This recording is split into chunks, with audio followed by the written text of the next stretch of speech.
Una de las grandes cosas que me gustaron de Black Panther es que ahora existe una gran diversidad en las grandes producciones en Hollywood. Ahora bien, me emocionaba doblemente la película porque nosotros en Latinoamérica tenemos raíces indígena, europea y africana.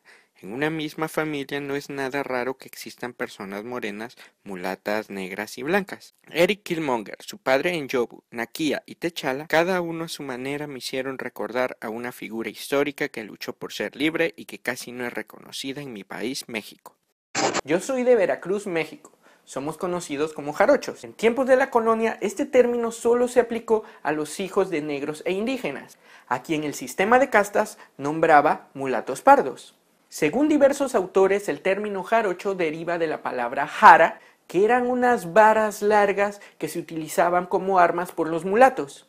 Y de ahí surge esto de que se les denominara jarochos, aunque en tiempos de la colonia era un término despectivo para las personas a quien les iba dirigido esa palabra o denominación. Al paso del tiempo y de las luchas que los mulatos sostuvieron para mejorar sus condiciones de vida, el sentido despectivo de la palabra desapareció y ahora es sinónimo de gente alegre, dicharachera, leal, bailadora y trabajadora. Cuando Killmonger ve el atardecer en Wakanda antes de morir y le dice a T'Challa que preferiría la muerte antes de ser un prisionero encadenado como sus ancestros que saltaron de los barcos esclavistas pereciendo en la mar, mi mente viajó a un hombre que fue uno de los primeros libertadores de América, uno de los líderes que se rebelaron contra la corona española y que no decidió acabar con su vida de esa manera. Ese hombre algunos piensan que era un príncipe africano miembro de la familia real de Gabón. El nombre de este ilustre personaje era Nyanga o simplemente Yanga. Aún así su origen es desconocido y hay mucho debate por su procedencia, pues mientras unos aseguran que llegó del pueblo de los Yangabara,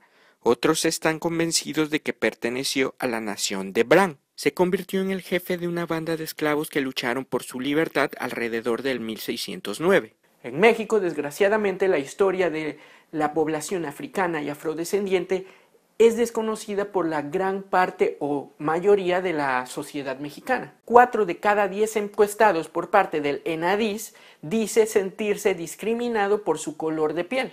También en México sucede que la gente es excluida por su etnia y por su clase. Es decir, que en este país la pobreza también tiene que ver con cuestiones raciales. Y esto es comprobado año con año por el Instituto Nacional de Estadística y Geografía. México se ha tardado mucho en aceptar que el racismo existe y es difícil desarrollar estudios, políticas públicas y leyes que aborden el tema. De hecho, el Banco Mundial documenta que en Latinoamérica la población negra e indígena se encuentra entre los pobres de los más pobres y el índice de marginación y desarrollo es de los más elevados. Todavía es mucho peor en México porque la población africana y afrodescendiente no es reconocida para nada por el Estado mexicano y la excluye de programas sociales. Paradójicamente, en tiempos de la Nueva España, los colonizadores sí reconocían a esta población y hoy, en pleno siglo XXI, no son reconocidos. Es uno de los muchos absurdos que tiene este país. En la descripción te dejaré la entrevista del activista Wilner Metellus para que tú sepas más profundamente sobre estos temas. La corona española había declarado en unas regulaciones que vinieran más esclavos varones que mujeres. Los barcos eran divididos en proporciones de 1/3 de mujeres y 2/3 de hombres.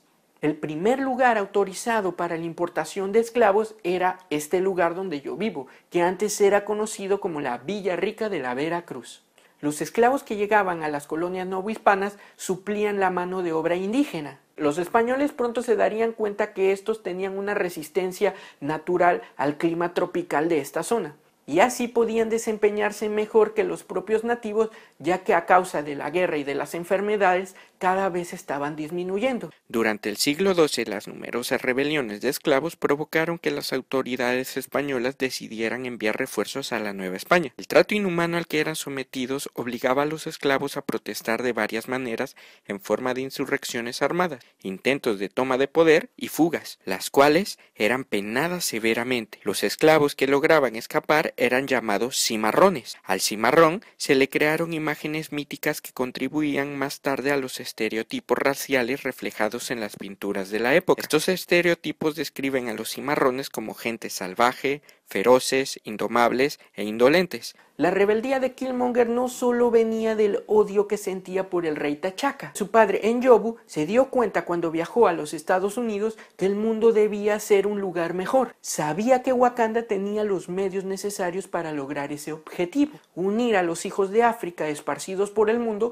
y liberarlos de la opresión, compartiendo así con su hijo una misma meta, un mismo fin. N'Jobu y Killmonger se equivocaron en la manera de llevar su plan, cometiendo actos incluso en contra de su propia gente. Killmonger era un hombre con un plan. Quería estar al frente de la vanguardia para una revolución global e invertir el orden racial existente. Sus observaciones en cómo la supremacía blanca ha embrutecido a la gente negra de África, América y del mundo están inspiradas en un discurso totalmente radical. Habla con T'Challa de no solo eliminar a los opresores, sino también a sus hijos. En la historia de Estados Unidos, un hombre esclavo llamado Nat Turner en 1831 comenzó su rebelión con solo algunos de sus compañeros, pero al final llegó a contar con más de 50 hombres entre esclavos y negros libres. Turner ordenó a su grupo matar a todos los blancos. A ninguno se le perdonó la vida, pero hubo un niño pequeño que se escondió en una chimenea y fue uno de los pocos supervivientes. Fueron asesinadas 55 personas de raza blanca, entre hombres, mujeres y niños. Al final, Nat Turner sería capturado y ejecutado. En el caso de Killmonger, con la tecnología y las armas de Wakanda, los insurgentes podrían alzarse con éxito contra sus opresores, principalmente hombres blancos. Aunque mi percepción es que pretendía ser una revolución al garete, y eso no te lleva a ningún lado, porque las revoluciones no se hacen, sino que se organizan. La conciencia social es vital para las revoluciones. Por eso es que en Oakland nació el Partido de las Panteras Negras, del cual se cree que parte de su doctrina era preparar a la población para una futura revolución maoísta. Una organización de izquierda que se presentó ante la población de color como un movimiento para combatir la discriminación contra los negros y que legitimaba la violencia y la autodefensa contra la brutalidad policíaca. Las Panteras Negras desarrollaron varios programas sociales. Nakia fue de mucha importancia para que T'Challa decidiera abrirse al mundo. En la cinta, los personajes femeninos desde el principio de la historia evitan los tópicos sexuales que ya estamos muy acostumbrados a ver en este tipo de películas. Como bien señala la activista, escritora, cineasta Shannon Lee en su análisis para The Washington Post, que te dejo abajo en la descripción. En este escrito, Shannon nos habla que el atractivo sexual de las mujeres es obvio, pero secundario a su personalidad y habilidad. Son mujeres persiguiendo sus pasiones mientras desarrollan sus vidas. Al igual que Pantera Negra, son encargadas de guiar y proteger su nación. No necesitan ser rescatadas, protegidas o tener la aprobación de los hombres. Okoye es una acérrima defensora del trono. No está dispuesta a abandonar sus responsabilidades y está comprometida con su causa sin inmutarse por los deseos de su amante. Shuri es la encargada de la dirección científica, que es de vital importancia para la explotación del vibranium, el metal que proporciona la riqueza de la nación. Con su dirección y liderazgo, los avances tecnológicos hacen que el pueblo de Wakanda vivan en un estado de bienestar que ninguna otra nación en el mundo ha logrado alcanzar. Nakia opina que es una mujer que ama su vocación. Aunque su amor por T'Challa es evidente, ve su vocación como algo igualmente de importante y no quiere abandonarla. Su vida está fuera de Wakanda, decidiendo luchar por los oprimidos del mundo. Yanga Onianga huyó de su amo aproximadamente en el año 1570, liderando un grupo de cimarrones que con el tiempo se fue haciendo más numeroso.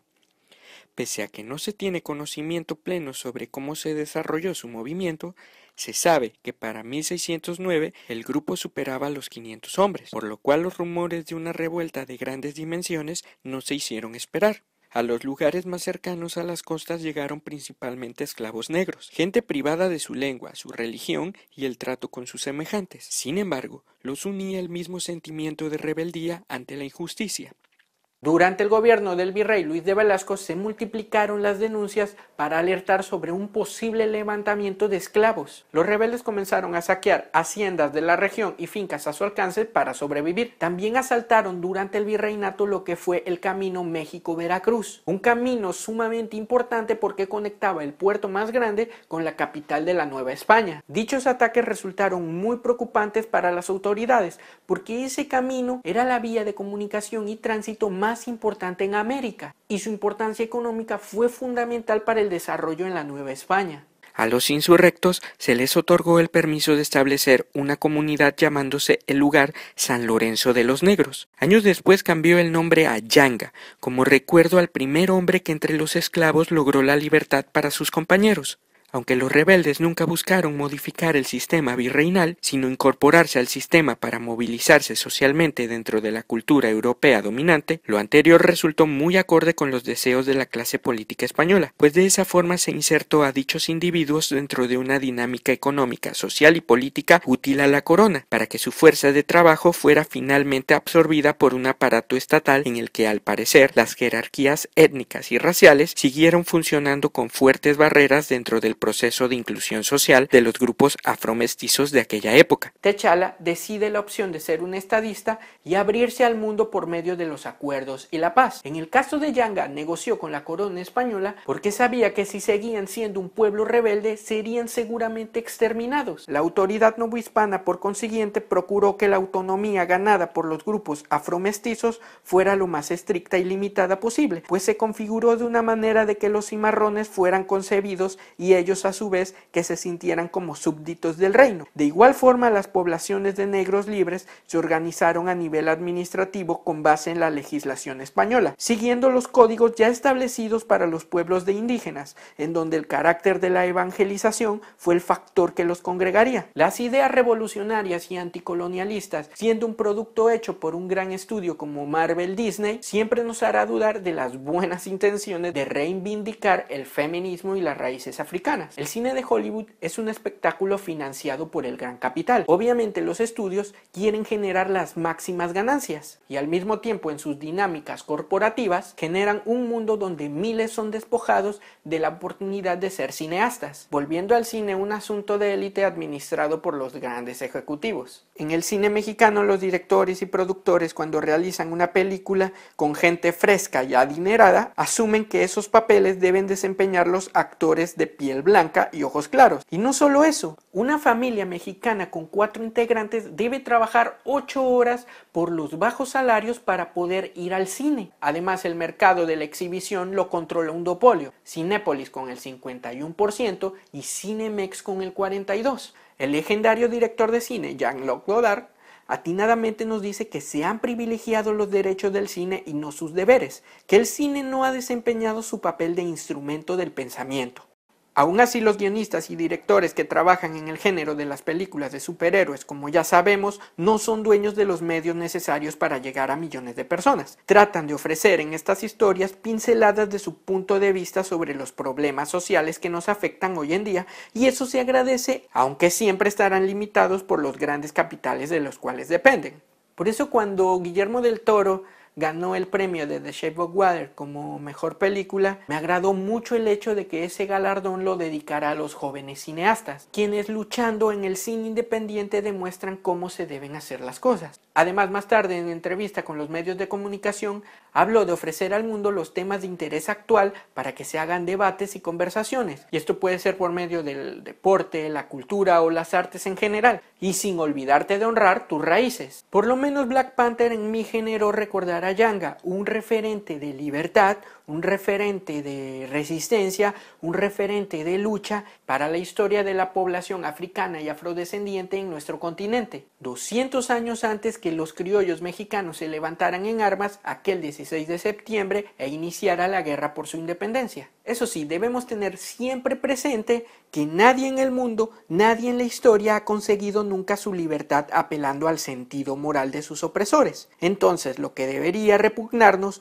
cuando se ejerce violencia para conseguir la libertad es el hecho de que los humanos sean susceptibles de conformar situaciones en las que se debe actuar en forma inhumana para sobrevivir y realizarse. La auténtica libertad solo existe allí donde se ha destruido la explotación, donde no hay opresión unos por otros, donde no hay miseria, donde las mujeres y los hombres no tiemblan pensando que pueden quedarse mañana sin techo, sin trabajo y sin pan. Solo en una sociedad así puede haber una libertad personal. A pesar de que ya hablamos que los blockbusters de Hollywood no son precisamente los referentes que debemos tomar y confiar para hablar sobre las luchas sociales, La realidad es que es significativo que personas de diferentes etnias tengan la oportunidad de convertirse en superhéroes y superheroínas. Y esto no deja de ser como un avance si queremos tomar algo positivo de todo esto. En una entrevista que se le hizo al actor Sterling K. Brown, quien interpretó al padre de Killmonger en Yobu, explica que aunque la película sea solo de entretenimiento, es importante ese tipo de imágenes porque ayuda a que las personas que se ven reflejadas en ella adquieran un nivel de empoderamiento. Pero dime tu opinión, ¿te sientes identificado con estos personajes y sobre todo en estas películas de superhéroes que hay pinceladas de los problemas actuales y de los problemas sociales en nuestro mundo? Por favor, quiero saber tu opinión. Y por último, si no estás suscrito al canal, pues hazlo ahora mismo. Y sobre todo comenta, porque así vas a participar en el concurso para llevarte esta novela gráfica de Black Panther. Nos vemos pronto, cuídate mucho, no olvides en participar. Bye.